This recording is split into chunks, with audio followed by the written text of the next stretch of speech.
After the funeral of her Aunt Carolyn, Julianne Bennett arrived back in Baton Rouge with a carry-on, a shoulder bag full of batteries and memory cards, and a quiet sense of obligation. The house stood just as she remembered it from childhood summers: weathered shutters, a porch that creaked like old knees, magnolia leaves scattered across the lawn. But something in the air felt off, stale, as if the house itself was holding its breath. She hadn't expected a parade, but what she found was colder than silence. Her cousins greeted her with lukewarm embraces and vague condolences. No one mentioned the will. No one brought up the house. The envelope Caroline had mailed her 3 months before, with a handwritten note and a scanned copy of the bequest, now hung heavy in Julianne's pocket like evidence no one wanted to acknowledge. The original, she was told, had probably been misplaced during Caroline's last hospitalization. Someone shrugged. Someone else changed the subject. Inside, the house looked strangely impersonal. Family photos had been taken down. Caroline's oxygen machine and medical journals were gone. The books she used to stack on the staircase, gone. In the guest room, the room Julianne had stayed in for years, her bags had been moved. She found them later in the backyard shed, next to a lawnmower and boxes of Halloween decorations. No one had a key to the filing cabinet. The lawyer hadn't returned her calls. Her aunt's safe had been emptied, its combinations scratched off the back in pencil. Her cousin Marla said maybe it had been broken into. Her cousin Dean said maybe there never was a will. Julianne listened, nodded, smiled. Then she did what she always did when things didn't make sense. She turned on her camera. At first, she recorded in fragments, a slow pan across the empty hall, a close-up of the dust ring where the portrait of their grandfather used to hang, footage of her own face in the mirror, too calm for how unsettled she felt. She told herself it was a personal log, something for closure. But the habit was deeper than that.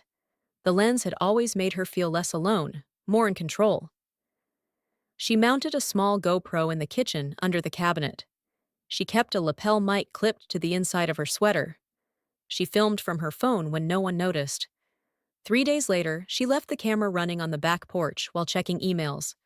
She forgot it was on. That evening, while scanning the footage, she caught a voice through the screen door. Her cousin Dean, on the phone, pacing just outside the frame. His words were low, hurried, almost irritated. "If she leaves soon, we can get everything signed without her. She doesn't have anything in writing that counts." Julianne replayed the clip 4 times. She watched the timestamp, the body language, the look in his eyes when he thought no one was watching. Her fingers hovered over the pause button. Something shifted inside her, not loud, but final. What had started as a diary became something else. The camera was no longer just documenting loss. It was now recording intent. And she wasn't just capturing shadows. She was about to walk directly into them. Julianne sat alone at the old dining table, surrounded by half-packed boxes and untouched sympathy cards, when the county records loaded on her laptop. She hadn't expected the update to be easy to find. But there it was. A new deed, time-stamped 3 days before Caroline's death, transferring ownership of the house to her uncle Byron Bennett. The signature looked clean, unnaturally so, typed rather than handwritten. The notary line was blank. There was no mention of Julianne. Her name had vanished like smoke. The next morning, she reviewed the footage from her dash cam. The motion sensor had picked up movement at 2:17 a.m. A figure in a hoodie approached the house from the side path, then slipped into the basement through the storm doors. The streetlight flickered once. When she paused the video and adjusted the contrast, she recognized the way the figure moved: narrow shoulders, uneven gait, a limp from high school track. It was her cousin Lisa. Julianne slowed down the footage, watching frame by frame as Lisa emerged from the basement nearly 40 minutes later, clutching something in a manila folder. The porch light turned on as she passed under it, and her face appeared just long enough to confirm what Julianne already knew. Over the next 3 days, Julianne edited her footage like a forensic analyst. She scrubbed through hours of phone conversations captured in reflections and silhouettes, zoomed in on screens lit up in dark corners, enhanced audio to capture clipped phrases, names, dates.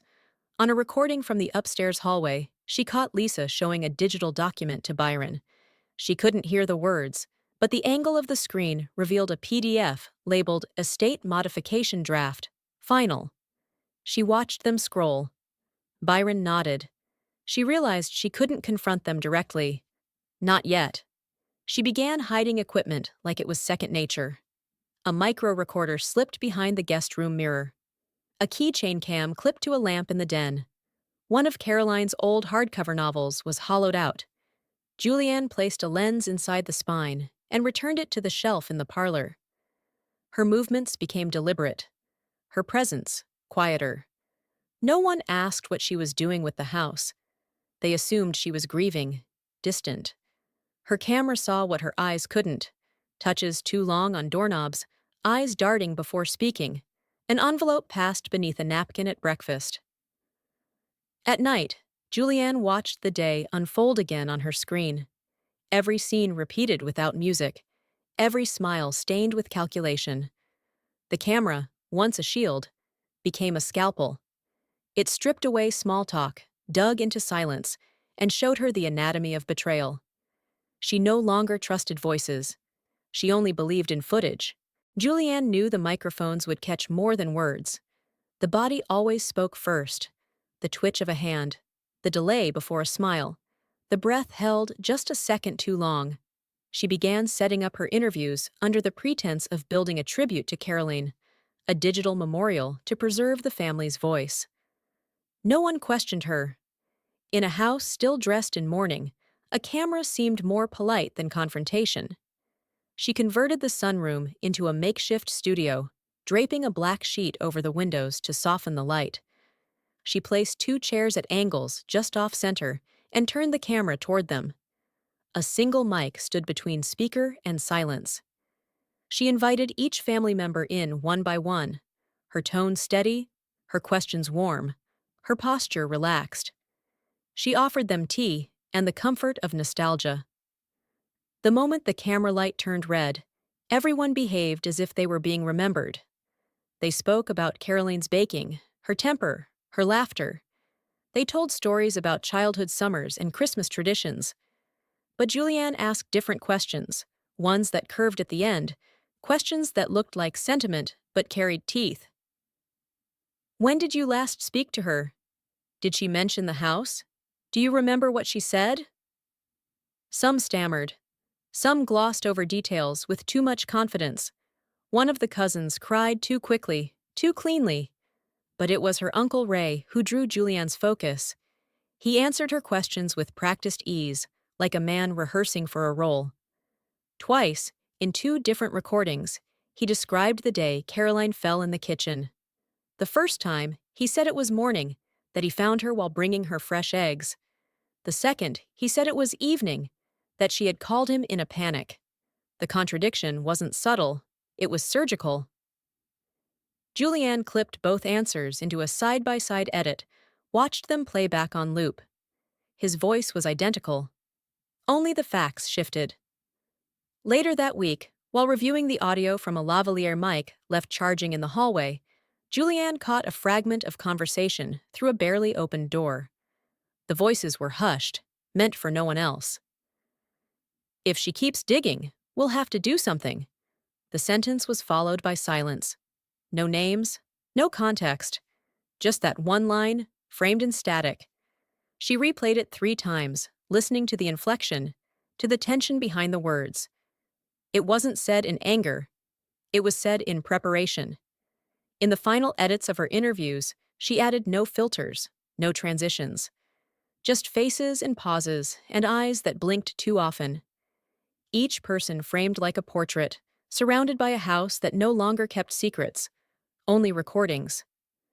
Julianne didn't know yet what they had done, but the lens had seen enough to know they were afraid of her seeing more. That was when she decided to keep the camera running, not just for memory, but for evidence. The sound of the broken latch didn't wake her. It was the stillness afterward that did.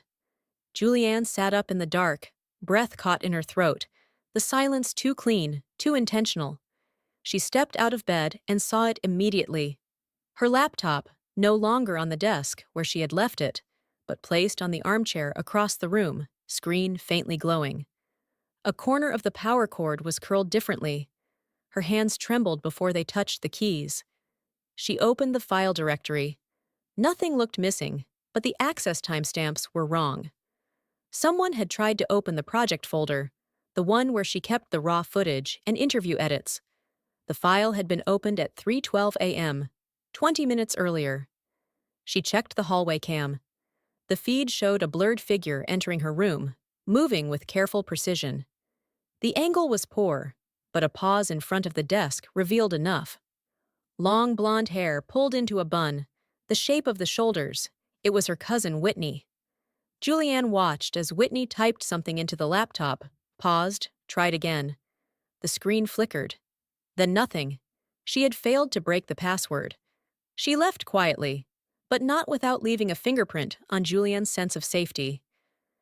By sunrise, Julian had encrypted all active files and transferred backups onto a series of flash drives.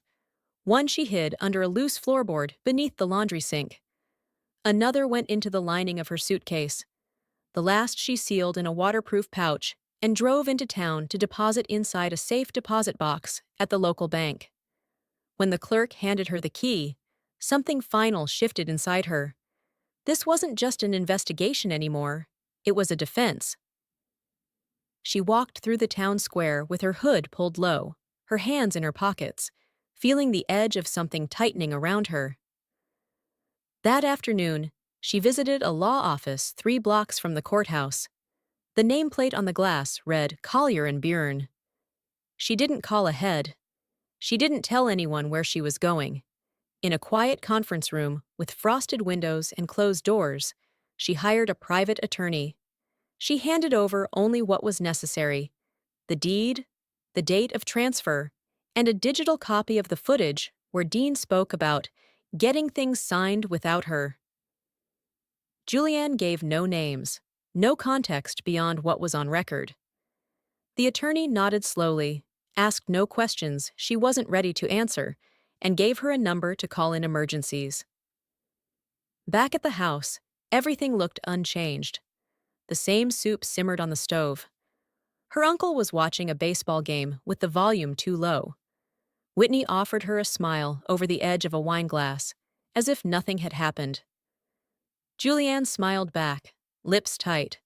Her notebook now stayed with her at all times. The lock on her room had been replaced. She installed a secondary camera above the closet rod and a new audiobug inside a hollowed-out candle on her nightstand. At dinner, laughter echoed across the table. Someone toasted to family. Someone else asked about old recipes. Julianne stirred her food and nodded along, all while the camera tucked inside the centerpiece recorded the flick of glances exchanged between Lisa and Byron, the tap of a foot under the table, the whisper barely caught under the noise of forks and glass. In the garage later that night, a conversation took place over the hum of a small fan. She didn't hear every word, but she caught enough. "She's not letting this go. She's smarter than we thought." Julianne rewound that clip 3 times before storing it in a separate folder marked Contingency. The house had become a stage. Every room now wore a wire. Every silence carried weight. And Julianne, once the documentarian, was becoming the archivist of danger. The living room had been rearranged with deliberate care.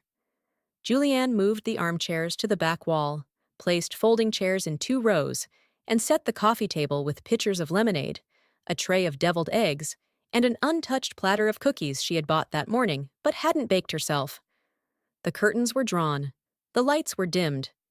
A projector stood at the far end of the room, aimed at a freshly hung white sheet that billowed faintly when someone passed too close.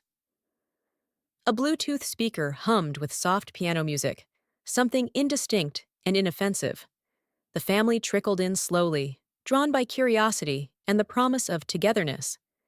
They spoke in low voices, laughed carefully, and moved through the house with the weightless air of people who believed the storm had passed.